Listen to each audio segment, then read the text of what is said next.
Longtemps, je me suis couché de bonne heure. Parfois, à peine ma bougie éteinte, mes yeux se fermaient si vite que je n'avais pas le temps de me dire ⁇ Je m'endors ⁇ Et, une demi-heure après, la pensée qu'il était temps de chercher le sommeil m'éveillait. Je voulais poser le volume que je croyais avoir encore dans les mains et souffler ma lumière. Je n'avais pas cessé, en dormant, de faire des réflexions sur ce que je venais de lire. Mais ces réflexions avaient pris un tour un peu particulier.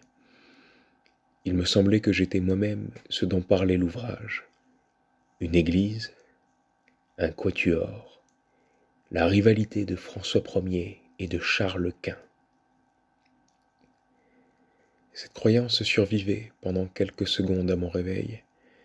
Elle ne choquait pas ma raison, mais pesait comme des écailles sur mes yeux et les empêchait de se rendre compte que le bougeoir n'était plus allumé. Puis elle commençait à me devenir inintelligible, comme après la métempsycose, les pensées d'une existence antérieure. Le sujet du livre se détachait de moi. J'étais libre de m'y appliquer ou non. Aussitôt je recouvrais la vue et j'étais bien étonné de trouver autour de moi une obscurité douce et reposante pour mes yeux, mais peut-être plus encore pour mon esprit, à qui elle apparaissait comme une chose sans cause, incompréhensible, comme une chose vraiment obscure. Je me demandais quelle heure il pouvait être. J'entendais le sifflement des trains qui, plus ou moins éloignés, comme le chant d'un oiseau dans une forêt, relevant les distances, me décrivait l'étendue de la campagne déserte où le voyageur se hâte vers la station prochaine.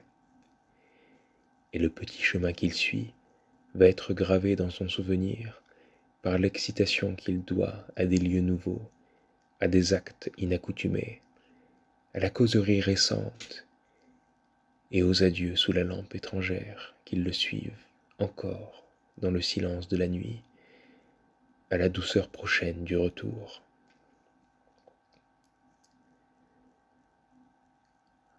J'appuyais tendrement mes joues contre les belles joues de l'oreiller qui, pleines et fraîches, sont comme les joues de notre enfance. Je frottais une allumette pour regarder ma montre. Bientôt minuit. C'est l'instant où le malade, qui a été obligé de partir en voyage et a dû coucher dans un hôtel inconnu, réveillé par une crise, se réjouit en apercevant sous la porte une raie de jour. Quel bonheur! C'est déjà le matin. Dans un moment, les domestiques seront levés. Il pourra sonner. On viendra lui porter secours. L'espérance d'être soulagé lui donne du courage pour souffrir. Justement, il a cru entendre des pas.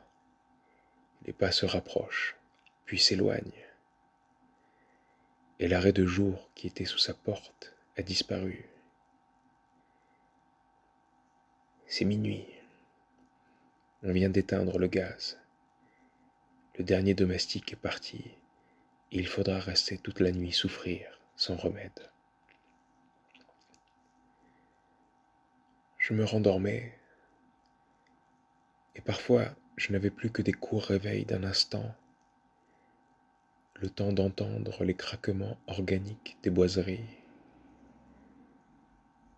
d'ouvrir les yeux pour fixer le kaléidoscope de l'obscurité,